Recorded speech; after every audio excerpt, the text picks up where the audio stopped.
माननीय सभापति महोदय, माननीय राज्यपाल के अभिभाषण पर बोलने का मौका दिया, इसके लिए तो आपको धन्यवाद। और मैं धन्यवाद देना चाहता हूं मेरी विधानसभा धौद को भी, जिन्होंने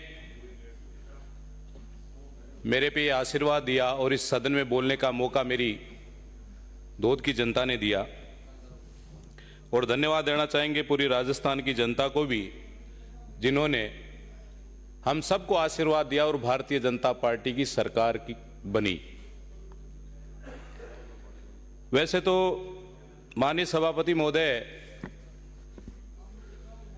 क्योंकि जो बीत गया वो बीत गया, लेकिन बीता वो बहुत खराब बीता। पिछले 5 साल जो सरकार चलाई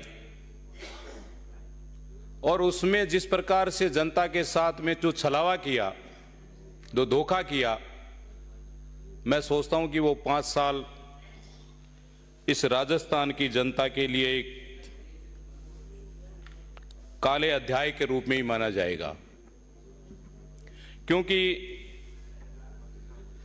जिस प्रकार से, क्योंकि सबसे ज्यादा धोखा किसानों के साथ में, चाहे कर्जा माफी की बात हो, और उसी प्रकार से सबसे ज्यादा धोखा चाहे युवाओं के साथ में हो।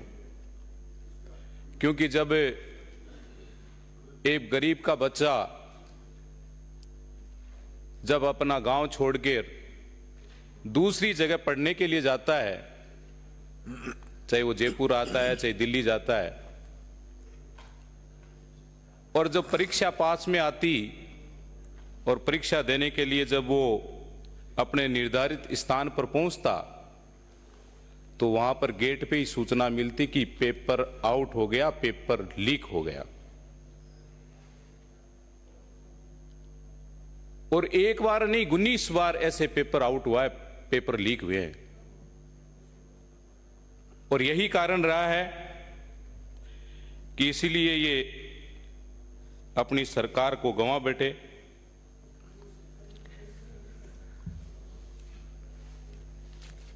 जिस प्रकार से भ्रष्टाचार, पैसे रखने के लिए जगह नहीं मिली, और यहां सचिवालय की अलमारियों में इन्होंने, क्योंकि बिस्किट खाने को ही नहीं मिलते, और इन्होंने सचिवालय की अलमारी में सोने के बिस्कुट छिपा कर रखे। मैं सोचता हूं कि ऐसा भ्रष्टाचार हमने कभी नहीं देखा हुआ।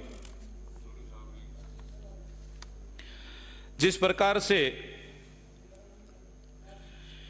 इन्होंने आयुष्मान भारत योजना का नाम बदलकर चिरंजीवी योजना रखा,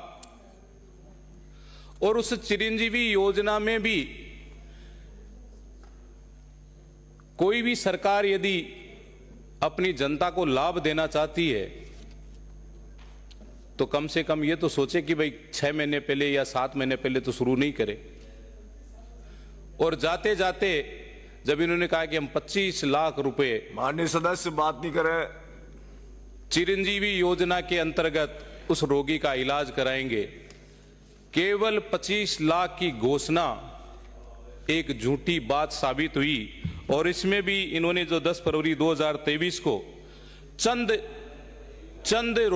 चंद लोगों को ही सहायता दी गई। उसी प्रकार से, क्योंकि माननीय मुख्यमंत्री वसुंधरा जी ने जब 2018-19 में जो सरकार छोड़ी थी, तो उस समय कर्जा केवल 3,11,30,076 रुपए थे।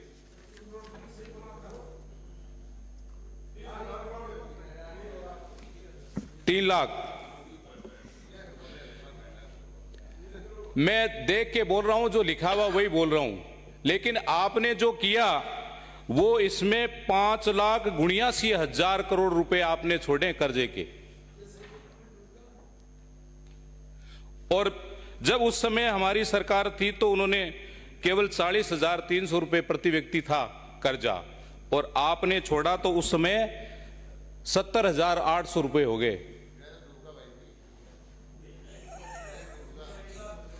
कितना बड़ा, मैं सोचता हूं कि केवल और केवल कर्जा लो या सरकारी परिसंपत्तियां बेचो और झूठे वादे करो, यही क्या यार, झूठे वादों में भी पता नहीं आपने इतना कर्जा कैसे कर लिया, ये भी समझ में नहीं आता। बीच में ना बोले साहब माननीय सदस्य।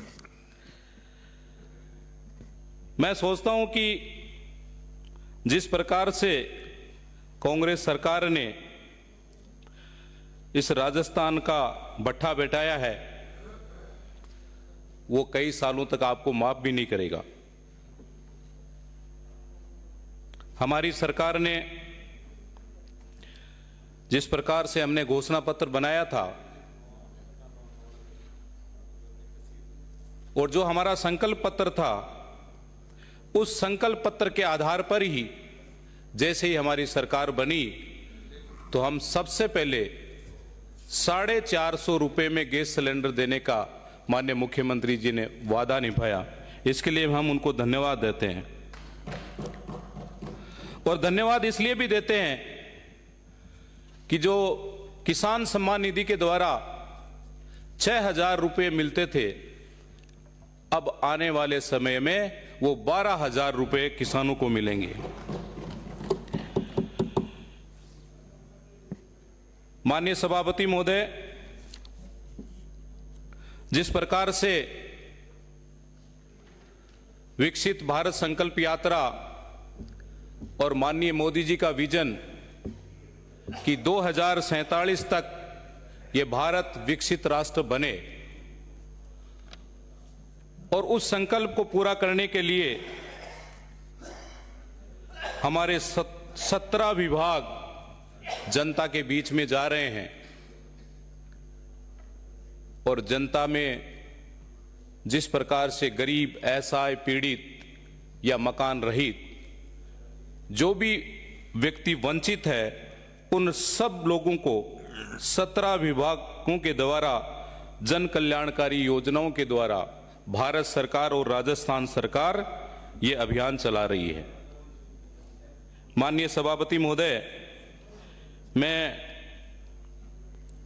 क्योंकि जिस प्रकार से भारतीय जनता पार्टी की सरकार चाहे केंद्र में बनी हो और चाहे राजस्थान में बनी हो, वो गरीब को गणेश मानकर ही सेवा करती है, और इसी का कारण है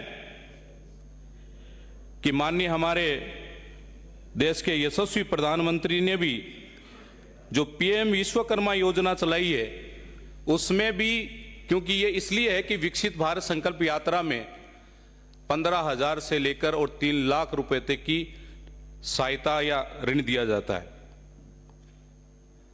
उसी प्रकार से माननीय सभापति महोदय, क्योंकि पूरा देश 22 तारीख को दूसरी दीपावली के रूप में भगवान राम की मूर्ति की प्राण प्रतिष्ठा हो रही थी, तो पूरा देश दीपावली मना रहा था, और मैं धन्यवाद देना चाहूंगा माननीय यशस्वी प्रधानमंत्री जी को कि उन्होंने जैसे ही भगवान राम की मूर्ति की प्राण प्रतिष्ठा की और उसके बाद में आते ही सूर्योदय योजना का शुभारंभ किया गया। 1 करोड़ लोगों को सूर्य योजना के अंतर्गत कनेक्शन दिए जाएंगे, उसी प्रकार से उसको बिजली दी जाएगी। माननीय सभापति महोदय, क्योंकि जिस प्रकार से 5 साल इस कांग्रेस सरकार ने जनता के साथ में जो धोखा किया था, मैं सोचता हूं कि जिस प्रकार से राजस्थान का भट्ठा बैठाया है, अब हम सब लोग मिलकर इस राजस्थान को फिर से एक विकसित राज्य की श्रेणी में लाकर खड़ा करेंगे। ऐसा हम सब लोग यदि संकल्प लेंगे तो मैं सोचता हूं कि आने वाले समय में ये राजस्थान 1 नंबर पे होगा। आपने समय दिया, इसके लिए बहुत बहुत धन्यवाद।